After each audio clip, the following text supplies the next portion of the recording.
Olá, tudo bom, pessoal? Hoje eu vim realizar com vocês a primeira parte da lista de exercícios para estudo da prova bimestral. E o exercício número 1 fala assim: pode existir um triângulo cujos lados medem 3 centímetros, 5 centímetros e 7 centímetros. Em caso positivo, construam. Então, gente, o primeiro passo aqui, vocês devem lembrar a condição de existência do triângulo, né, para poder resolver. Então, o que vocês precisam lembrar é que a soma de dois lados, ela tem que ser maior do que o terceiro lado. Então, essa é a primeira condição. Então, eu sei que 3, ele tem que ser menor do que a soma dos outros dois lados. Nesse caso, 5 mais 7.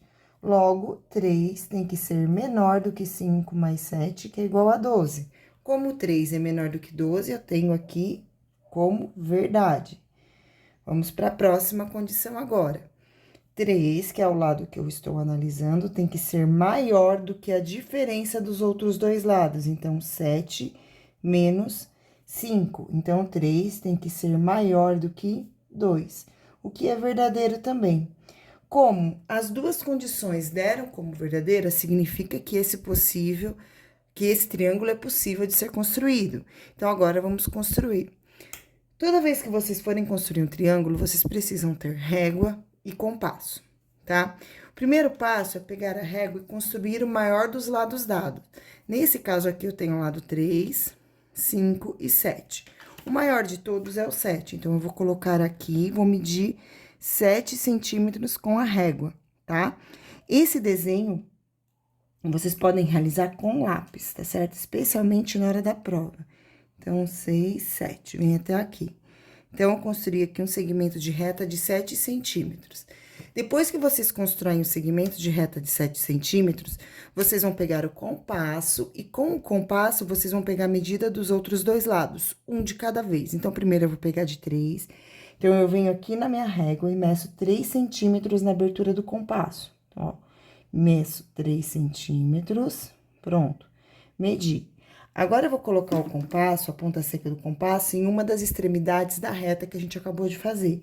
Então, eu coloco a ponta seca aqui e desenho um pedacinho do arco do contorno circular. Não precisa desenhar todo, tá? Então, só um pedacinho, desenhei aqui. Agora, feito isso, eu vou pegar outra medida, que é uma medida de 5 centímetros. Então, eu venho aqui na régua, meço 5 centímetros, sejam caprichosos na hora de pegar essa medida, tá bom? Ó, medi 5 centímetros, e agora eu vou na outra extremidade do segmento de reta e vou marcar 5 centímetros, ó. Marquei esses 5 centímetros. Repare que dos dois arcos foi feito aqui um pontinho.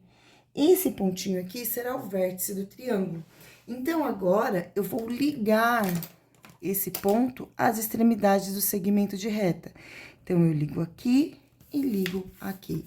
Dessa forma, eu vou ficar com um lado de 3 centímetros e o outro lado com 5 centímetros. E aí, eu vou respeitar as medidas que foram pedidas aqui no enunciado. Então, eu tenho esse lado que mede 3 centímetros. Podem conferir com a régua, se vocês quiserem, ó, 3.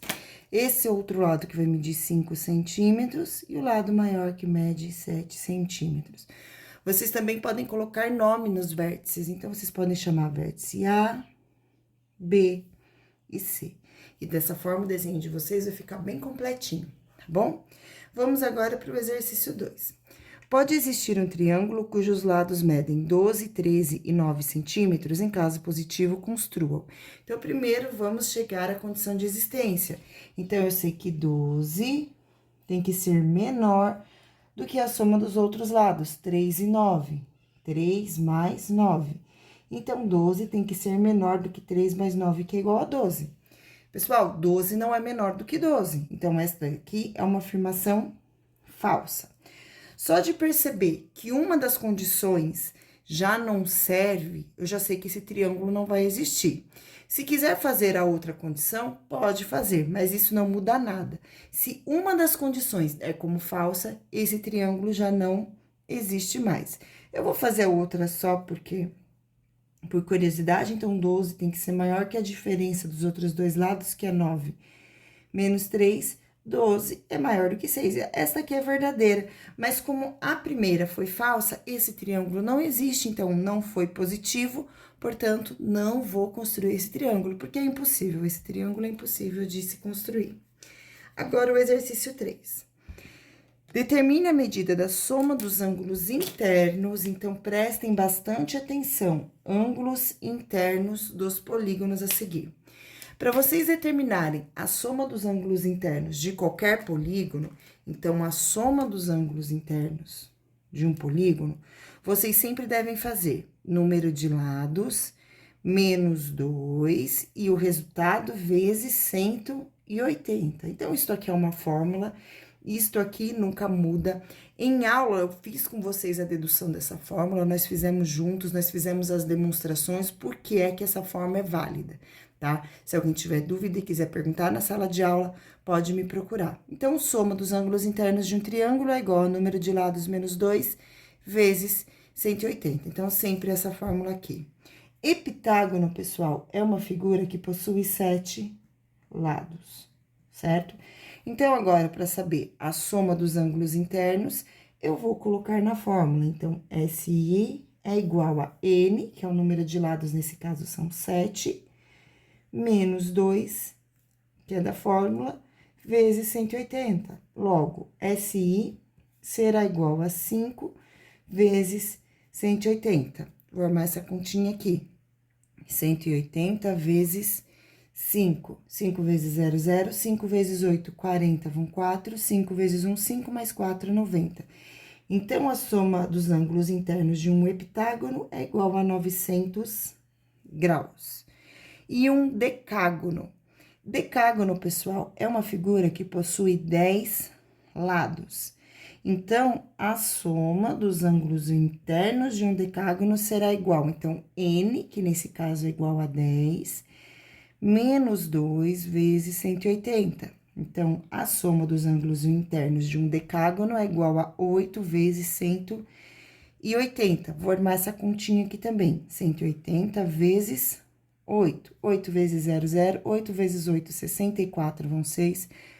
8 vezes 1, 8, mais 6, 14. Então, a soma dos ângulos internos de um decágono é igual a 1440 graus. Muito bem, seguindo agora, exercício número 4. Determine o número de diagonais de um polígono convexo.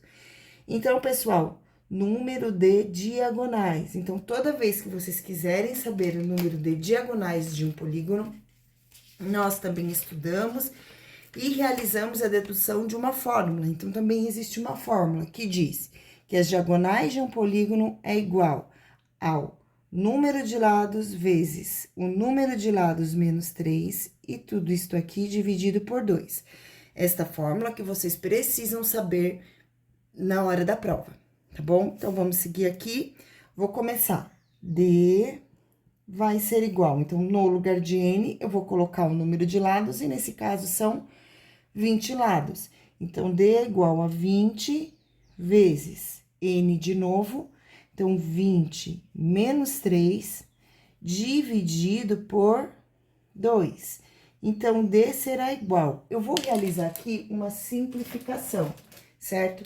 Então, eu vou fazer 20 dividido por 2 e 2 dividido por 2.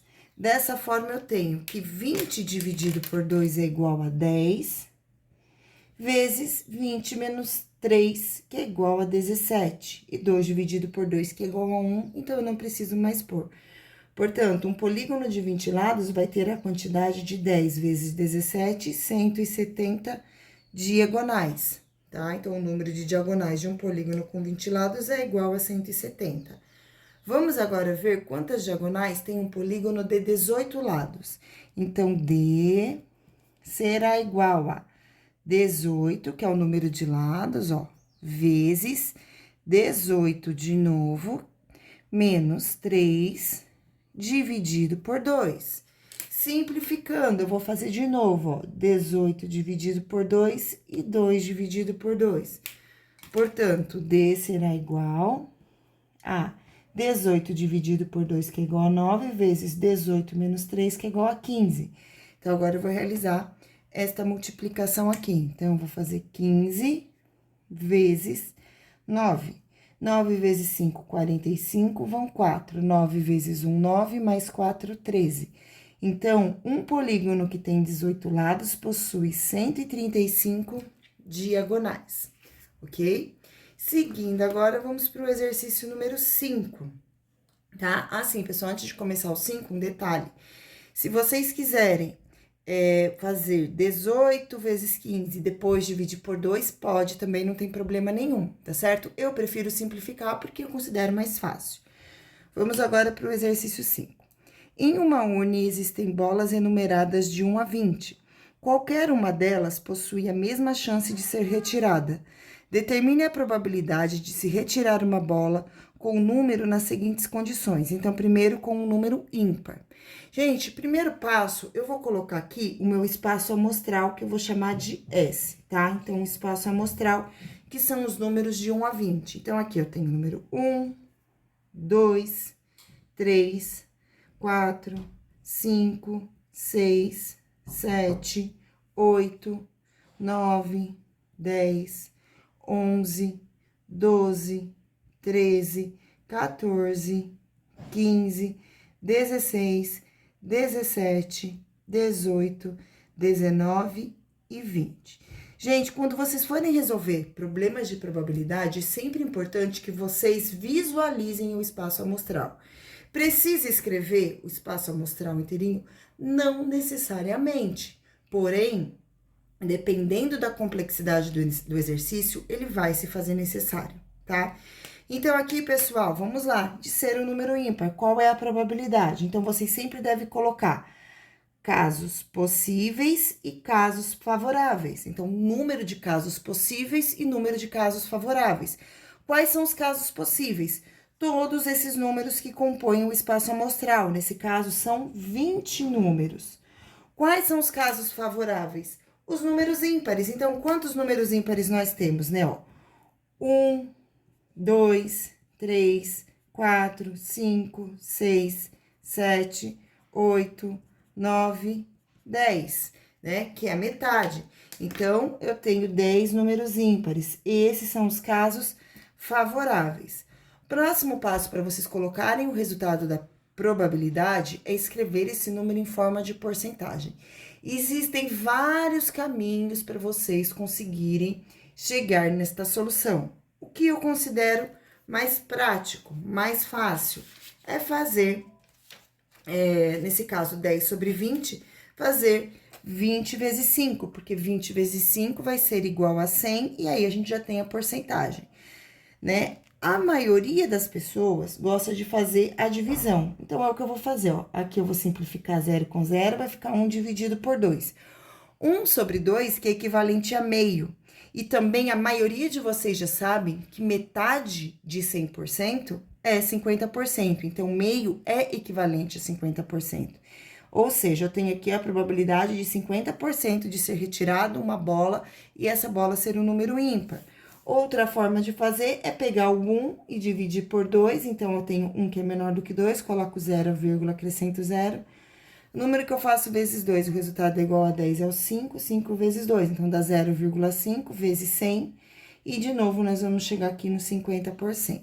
Então, são vários caminhos e qualquer um deles está correto. E vocês podem e devem escolher o que for mais conveniente para vocês, tá bom? Vamos agora para B, ser um número primo. Gente, números primos são números que são divisíveis somente por ele mesmo e por 1. Então, só dá para dividir por ele mesmo e por 1, certo? Então, gente, quais são esses números? Quais são os números primos que estão aqui, tá? O número 1 não pode ser considerado primo, porque ele só é divisível por 1 e ele próprio é o 1. Então, a gente começa pelo 2. Então, aqui, 2 é um número primo, porque só dá para dividir por ele mesmo e por 1. 3 é um número primo, porque só dá para dividir por ele mesmo e por 1. 4 não é primo, porque eu consigo dividir 4 por 2 também. 5 é primo, porque eu só consigo dividir por ele mesmo e por 1. 7 é primo. 8 não é, porque é divisível por 4, por 2. 9 não é, porque é divisível por 3. O 10 também não é divisível por 2, por 5. O 11 é primo. O 11 só é divisível por ele mesmo e por 1. 12 não é primo, né? 2 vezes 6 igual a 12. 13 é primo, ele só é divisível por ele mesmo e por 1. Depois, 14 não é primo, ele é divisível por 7, ele é divisível por 2. 15 não é primo, ele é divisível por 3, ele é divisível por 5. 16 não é par, né? Dá pra dividir por 8, por 4. 17 é um número primo, só é divisível por ele mesmo e por 1. 18 não é primo. E, por fim, número 19, que só é divisível por ele mesmo e por 1, também é primo. Então, aqui eu tenho o total de 1, 2, 3, 4, 5, 6, 7, 8 números primos. Então, eu tenho total de casos, então, todos os casos possíveis, 20. Casos favoráveis, são somente os números primos, que nós acabamos de contar aqui, é um total de 8 números.